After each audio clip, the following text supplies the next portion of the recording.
lot of our topics today have been about just creating consumer confidence. And a lot of that is about the fill-up, the experience that you have with the new fuel type. But also, there's a lot that goes into the benefits of owning an EV, and a lot of that is what it does to your wallet. And yes, there's a discussion about some EVs that are brand new, you might see sticker price, you might go, maybe, maybe not. A lot of used EVs out there that are cheaper. But at the end of the day, once you are behind the wheel of an EV, there's a lot of financial benefit that comes along with that. And so we are going to be joined today by Omar Riahi. Am I getting that? Did I say it right? Riahi, there you go. And you are with Percepta. And I got to say, I'm not a huge fan of acronyms, but you are a GEVOS at Percepta. GEVOS. Global Vehicle Optimization Specialist. There you go. And I was looking at that, I was like, man, alive, that's your business card has to be I don't know, in 11 by 17 format or something. I was just like, dude, that is a title. I had to trim off the specialist on the business card for lettering, so it's just Global EV Optimization on my business card. Yeah, but I dig that though, because then it's just I didn't paint myself into a corner. I could be a director, manager, specialist. I could own this place. You don't know. But Percepta though, what we're talking about, as I mentioned, is that really there's a lot of benefit that goes along with EV ownership. Yes. A lot of that being cost. Yes. And so let's kind of unpack this first though. At Percepta, what are you working on a daily basis? So first, I'd like to take the opportunity to explain what Percepta is. We are a 25-year-old automotive customer experience company. We are a joint venture between a leading global automotive manufacturer and T-Tech Industries. T-Tech is a global customer experience company, and we handle the full customer experience. So when your charger doesn't work, we're the ones on the end of the phone, chat, email, omni-channel, and we help support the customers, resolve the problem, get you charging again. Or this includes gas vehicles too, but for me, EVs. So we don't know who that OEM though. Who's the OEM? I can't say, but no, you know them. Tell me what it rhymes with. No, but this is actually interesting because there's a lot of conversation oftentimes about how does the industry collaborate, and you're a 25-year-old business that's related directly to customer experience, but the evolution of that is a big part of what we've been talking about for the last, couple hours. We've been 25 years old. We were supporting customers when they were CD players. Think how far back that is. AM, FM radios. The kids out there are like, what's that? It's music used to be in a physical format, kids. Yes. Imagine a record player, but smaller and shinier. That was a CD. Shiner, before satellite radio. Now we satellite radio. Wow, we're going back to 2002. No, but so a lot of this discussion though around what it means to own the car is related to confidence, but it really oftentimes does get down to brass tacks where people will say, how does this actually impact my life in a way that I don't have to emotionally justify it. I can also justify it rationally and say it's saving you money. Yeah, with my wallet. Yep. So a perfect example is, to give a real world example, when you go to a charger and it doesn't work, customers call the badge on the vehicle. They do that sometimes before the CPO, or they tried the CPO and it didn't work, and they call us, and we help resolve their concern. But what's a CPO? Charge point operator. See, I told you. I'm I acronymed you first, and now you're like, no, but we talked about that earlier about when someone is at a charger and they go, I've got a problem. To your point, oftentimes they just look at the charger and go, I don't know, I'm going to just call my dealer. I mean, they have to rely on someone to give them answers. We handle it fully from the customer experience. We will either help get them charging, or see if it's a vehicle issue, or engage roadside, all sorts of things to make sure that they continue on their way. So how many OEMs are you doing that on behalf of? So we have 9 clients. 9 OEM clients globally. And so but again, we're talking about a 25-year-old business that was related to customer experience, not necessarily around the evolution of what's happened in EVs. You've been working on customer experience for a variety of other topics. This is a whole new animal, which, to your point, they may think it's the car, but it's actually the fueling experience. You guys aren't probably answering a hell of a lot of questions related to gas fill-ups. We do. We have a huge global program, 55 programs globally. Those are all gas. We also have EV ones. But are they calling you because they don't know how to fill up their car? No, they're not calling for that. They're calling for all sorts of other reasons, such as my vehicle won't start, I'm locked out, I can't set my radio, I have an issue with the dealer I need help with. My car was parked here last night, now it's gone. You're like, buddy, you got bigger problems than we can help you with. We do. We handle the full, everything from pre-sale to resale, including onboarding. You get a new vehicle, you need a walkthrough, that's us. So how much is you mentioned pre-sale, how much of education is a part of that? We do everything from the website. So when they're pre-ordering the vehicle on the website, that's us. If you want to chat with somebody, the digital component on those websites, that's us. Through the vehicle apps, that's us. So when double clicking on education, when I think about education at the dealer level, I'm thinking about not only education for the potential driver, the prospect walking in the door that's curious about EV? What about for those trying to sell the EV? Training the sales reps, We have a whole marketing team that supports the dealers. We support dealers are our customers too. They're our clients also. We support them with loaners, with parts, with the website, escalations, anything possible. That's us. We are the full back end of it. All right, so I'm going to lean in hard on this. So a lot of times we hear about the dealer experience on the EV front. There's big gaps, and we've got to educate consumers. This expo is a big part of that. This is a holistic experience. If it's a showroom related to one of your OEM partners, how are you closing that gap? We have a dealer support teams that the dealers can call into to help that part. But what we specialize in is mostly is ownership. Once the customer has the vehicle, we support them fully. In other words, if you have an issue with logging into your account, that's us. If you have an issue with finding a dealer for service, that's us. If we have an issue for EV related, specifically, I need to help find a charger. I think I drove to a charger and that charger was down. Can I find another one? Or I got to a charger and my vehicle doesn't work. Or for specifically, let's take adapters. If I want to use the supercharger network for Tesla, we help them look. That's a very complicated process. V3s were version 3s and version 4s only. Slow down, man. Yeah. We got people here listening that are like, it's like, Velveeta what? Yeah. No, but to your point, we as an industry, we might discuss this internally, and then we start to translate some of this vernacular to the public, and that's a lot to digest. It is. It's a whole new customer education component that GreenCars is doing a great job on, but the expectation for an EV ownership is different than a gas vehicle. Yeah, sure. Customer comes into a dealer, they know they got to change their oil, they know they got to get maintenance done, they know their brake pads are going to wear out. With an EV, the first question is, how do I charge? And that's where we take over and we start. And once the dealer educates the customer, and let's say they don't know, because it's so much information at once in the sales process that you get home 2 weeks later and you realize, well, I don't know how to do this. So right. you can contact the OEM's number, and that's us. And we. So they call an OEM. The OEM is like bat signal to you, effectively, right? Yes. They don't know they're calling Percepta. They just get you guys. Yes. Okay. They get us. We're basically customer facing. We get all the questions. We support the customer, and we want them to have a frictionless customer experience. That is our goal. Engage customer loyalty and reduce customer friction. And one of the examples I love to cite is Chick-fil-A. They have a wonderful customer experience versus their competitors in the market, and they turn more revenue per location than McDonald's or any other one. Corporate average on even while being closed on Sundays, right? Even 6 days a week, smaller footprint, privately owned. They turn more profit. I got to tell you, the fact that came out of Texas, I both get it, and at the same time, I'm like, if I'm watching football on a Sunday, I'm like, God, you know what I could use right now? Yeah. Some chicken. But to your point, customer it's successful for what they've created, which is that doesn't even cross someone's mind. Exactly. It's an accepted understanding of like, I always love when I go there, even within these little nuances of how you can engage with it. Yes. So that's a big part of the EV experience in so many ways, because it's, as we've talked about a lot today, it's personal to each person. Yes. Think about, if you guys own EVs, think about it. I don't have to go to a gas station anymore. I save 11.5 hours a year not filling up. My gas pump's in my garage. I don't have to deal with maintenance, just an air filter and tire rotations. Okay, it's wonderful. Can I ask you a question? Yes. Does anybody from the Percepta team ever say to anybody when you're trying to explain how it works, do you ever say like, oh, it only takes 10 seconds to charge an EV, you just plug it in at home? Yes, we do. You say that phrase? Omar, we're going to have a problem. On the sport side, they've already know this. Their charger, the vehicle's not charging, so they know this part. But we're the ones who help them troubleshoot and get the charger working so they can charge their EV in their garage. There's a lot of folks that like advocates in the space who will make comments like, oh, it's 10 seconds to charge my car. Yeah, I look at that and I go, don't do that, because I could arguably say it's the same thing for getting gas. It took me 10 seconds to connect to the pump and the nozzle. It's about the full experience of what does it mean to understand the option at home or maybe away from home, right? Yes. Yeah. If I customer loyalty, customer experience, we drill it down. You might have had a problem. I got help, and now I'm happy at the end of it. That is a rewarding customer experience that was frictionless. So on the OEM front, we've talked a little bit about, again, not a little bit, like barely touched on the automotive discussion today. It's been a lot about infrastructure, charging, everything else. So the OEMs that are relying on this service, at the end of the day, they are putting everything in your hands to say you will create either confidence, or they're going to look at our badge on the car and say, I didn't buy in, or I'm taking my car back. And then all of a sudden, then a dealer's on the hook for that, saying, I just got a terrible score because someone bought a car. 3 weeks later, they showed up and said, I'm not satisfied.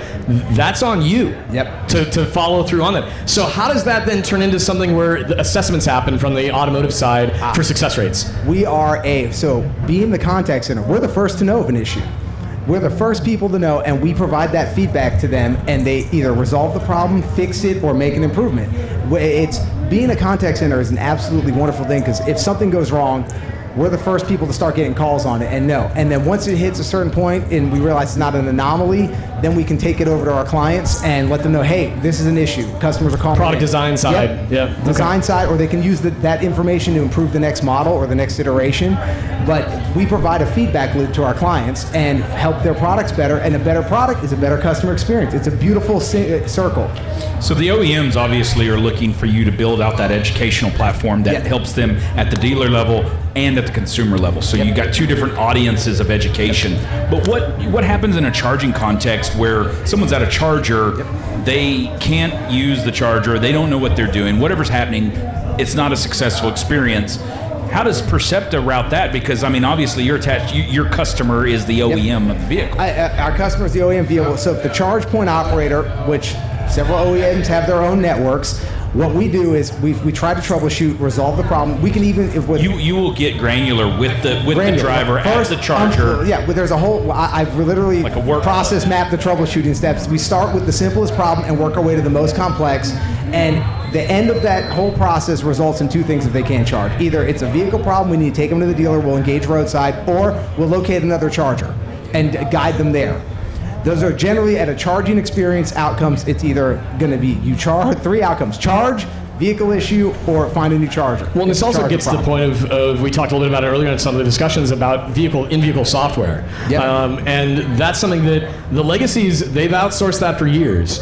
And this is something where a lot of them are saying, okay, we have to embrace this internally now, but this is not something, I mean, this is the old dog, new tricks moment of, you're not a software company. Yep. These are core competencies that have made other brands. I mean, Tesla is a good example. That's where that's one of their bread and butter. It's like we are a software and energy company that happens to build cars. Yep. So a lot of these legacies that are saying, okay, we're going to have to tackle this, they've been distributing out a lot of these resources for software to multiple vendors for years, and that's hurting cats to build some of these products out. So as you're speaking to this, it's just, I hear these automakers are getting this feedback. As you said, it's like, look, this is a product side issue. You can resolve this with better software. Think of it like this. Since in the EV space, these are software-defined vehicles. We see an issue, we provide the feedback, they can push an OTA to resolve that problem, just like Tesla does. Well, they could, but are they yet? That we have to ask them. They most of the time, in my experience, they have. They take customer experience extremely seriously. Sure. Well, at the end of the day, I mean, this is where brand loyalty is born, Yes. right? And there's been a lot of discussion too about, again, even in the last 12 months, people have said like, okay, like Tesla's been the reigning king for a long time. Expo showcases that no, there's literally over 100 vehicles on the market with a plug. Yep. You have options now. So these are questions that they are really going to have to be prepared to answer. Yes, and you know, if you think about it, they want to know. It's not, I've never been blown off. They're engaged immediately when we raise an issue, and they work on a resolution. I've seen resolutions turned out within hours to 2 days to 14 days at max. From a legacy automaker? Legacy automaker. Not bad. They are very good, responsive, and they absolutely want an engaging customer experience, and they're bought in. They're partners. They're not clients. Well, again, at the end of the day, they're relying on your services as a fundamental resource for them to get this knowledge. So it's interesting because we talked a lot about, again, the infrastructure side today about how you got to have humans watching this. Yes. This isn't an AI discussion either. Yes. I'm sure that gets asked of you all the time. Hey, when's Percepta integrating AI also? Our parent company, T-Tech Digital, has a whole suite of AI tools. But for us, what I've discovered is as we move from the early adopter phase to the early majority, these are customers that are not like the techies from the early adopter, from the techie phase that they call in and they know everything. They either own Tesla, work for Tesla, or software engineers. These are customers that need to be educated along the way and supported. What does this charge like? Just look at the difference between home charging and public. They're two different chargers. Sure. They don't know the difference. They know what they know, right? They know the basics. A fill-up has been a fill-up kind of whatever, but if the dealer doesn't give them the right information and they say, oh yeah, you can use any fast charger, and they might roll up to someone and go, uh-oh, and then you're on the phone with them going, what'd you hear? Or it's simple enough, they roll up to a level 2 charger and think it's a fast charger, or vice versa. And the biggest one is explaining the charge curve and how it drops in volts and it doesn't stay at the full You're trying to explain that to people? Yes. Oh, please because don't. You have to set the expectation so they understand. Because if I tell you when you run out of gas, your car's going to stop. It's the same thing.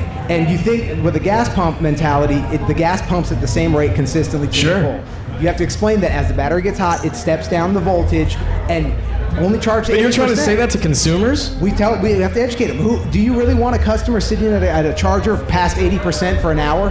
But you're trying to explain the curve and voltage, though? No. Okay, that's what I was trying to get at. Expectation, Gotcha. not the actual data points. So expectation, it'll step down. Yeah, you've got to navigate through that expectation because they have 100+ years of conditioning of today's pumps, gas pumps. They're pumping 22 gallons per minute, and so the fueling experience at the pump is 2 minutes. Topping off is like the same as if I just started pumping. It's like I don't have to be gentle with the nozzle. Well, let's take the one that's coming up, winter.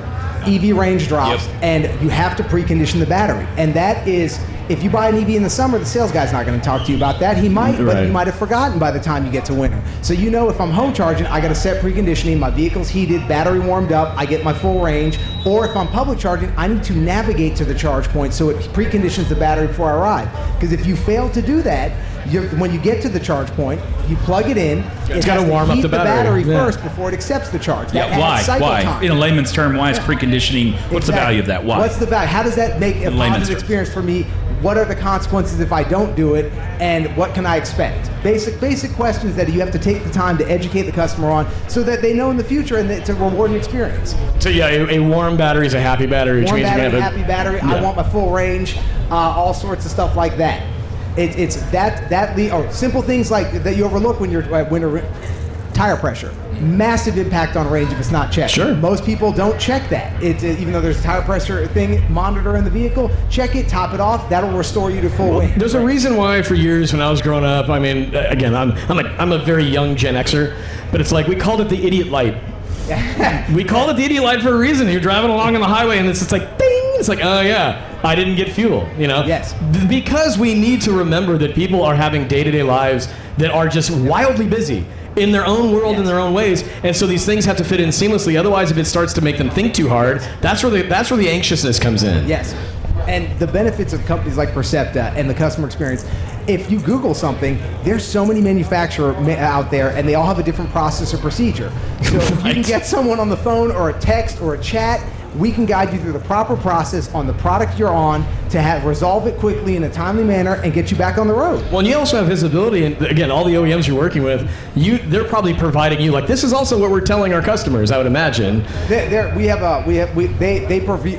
If we're going to launch something new, they provide articles and we review them, train, etc. But yeah, they approve everything we do. We partner with them in any project, so we know what's coming and they review it. But they have an interesting window then into the fact that we're all trying to say the same thing, but you've got 9 different ways of saying it. Yes.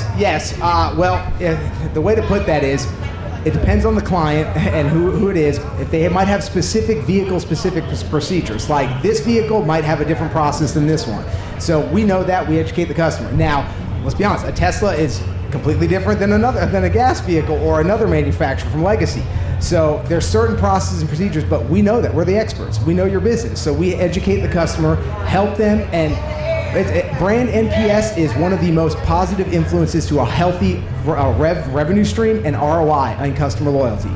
For back Chick-fil-A, 20% revenue per location, as opposed to industry standard of 8 to 15%. So when you have customer loyalty, you engage in customer experience, you provide a frictionless and rewarding ownership experience, they come back to your brand. That's exactly it. And dealers play a key part in that too. They're the face. Dealer scores at the end of the day. This is why we've had the issue over time where we've heard that a dealer will say, look, we want to sell these things, we've got them here, but if someone isn't walking in here self-educated, it's very difficult for us to spend 4 hours to close a sale if we're guessing. Yes. And that's part of why you see a lot of dealers that are a little bit hesitant on saying, like, we're not fully prepared to close a sale on this. And these are sales reps that have to keep their jobs. They're paid off commission. So we have programs where you can hire us just for onboarding. So after the dealer makes a sale, we can come in and do a virtual guided tour. We can do a welcome call. We can talk to customers and let them know, hey, here's a full walkthrough on the vehicle. So that saves dealers the time that they need to do that because they can go back to selling a vehicle, and we take it from that part and introduce the customer to the vehicle.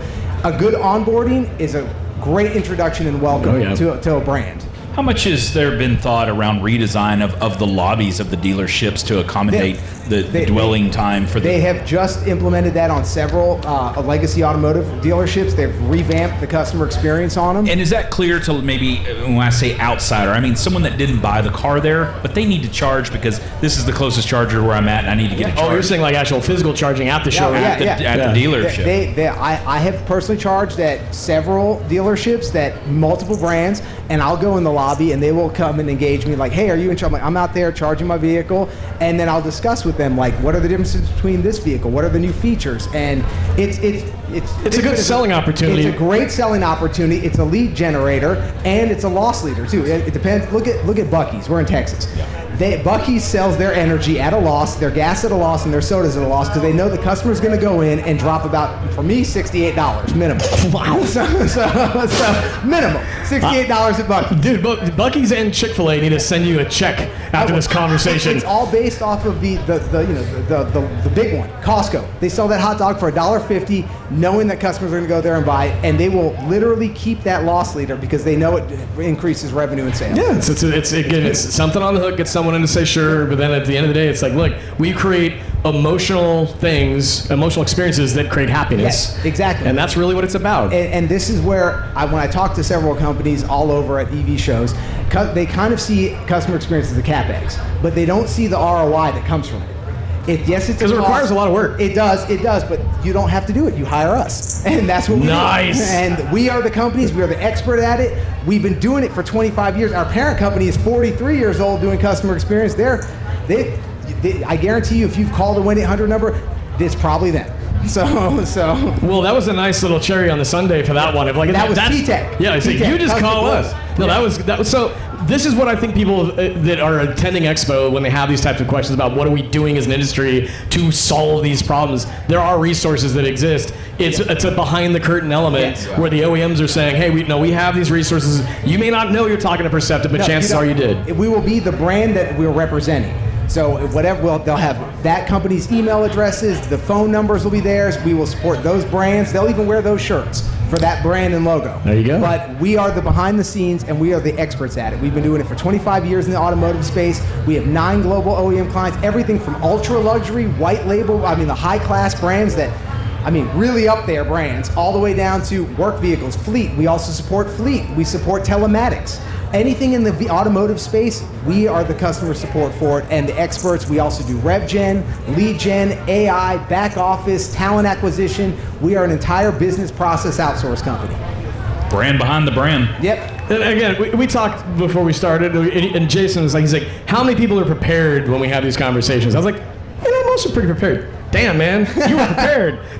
You did such a great job of encapsulating what it is that is, these questions pop up for people all the time. Yep. They come to Expo, they drive the car, they have a great experience, but then they walk away saying, I'm gonna go to a dealer, I might buy it. What are these things that pop up? This is shining a light on what oftentimes, again, this is dispelling a rumor of like, there's just not support systems out there for these things. Like, no, actually these things do exist. The OEMs are investing into it, and there are resources that are available for you in ownership if you have these questions. This is an important thing to bring to light to people. So thank you so much for coming by, Omar. This is great. One other thing, we are also in every market, 66 markets. So we deal with Europe, APAC, Asia, Pacific, Australia. So we know what's coming in other markets, and from an EV perspective, the rest of the world, the Chinese BYD is just a juggernaut, and they are penetrating other markets, and OEMs are feeling it in other markets. We are protected from that here in the U.S., but they are making a great product. And that will not last forever. It will not. No. And the customer experience is what's going to differentiate those brands from the competitor.